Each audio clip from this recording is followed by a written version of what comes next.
নমস্কার, সুপ্রভাত সবাইকে। আর আজকে দেখুন কত মাছ এনেছি, ইলিশ মাছ। হ্যাঁ, পছন্দের মাছ, ভীষণ ভালো লাগে। আর আমি কাটতে বসেছি। এত মাছগুলো ছোট হলে কি হবে, এত শক্ত আর পুরো টাটকা। দেখুন পুরো মানে লাল রক্ত বেরোচ্ছে মাছ থেকে। মানে একদম টাটকা মাছগুলো, খুব ভালো মাছ। প্রতিটা মাছ খুব ভালো মাছ, মানে ভীষণ ভালো। আর খুব ছোট নয়, এই যে খুব ছোট নয়, দুটো দাকা বেরোবে। আর বেশ ভালো লাগছে মাছগুলো, বড় বড়। আর মাছের না, এরা বেশ মোটামুটি, এর ভিতরে ডিম আছে মনে হয় এই মাছটার ভিতরে। তা আজকে ইলিশ মাছ দিয়ে দেখি কি রান্না করবো আজকে।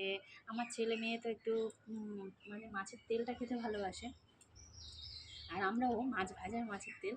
তো তারপরে আর বেগুন আলু দিয়ে তো ভীষণ ভালো লাগে। আমার ছেলে ভীষণ ভালোবাসে, কিন্তু মাছ খায় না, বেগুন আলু ঝোল খায়।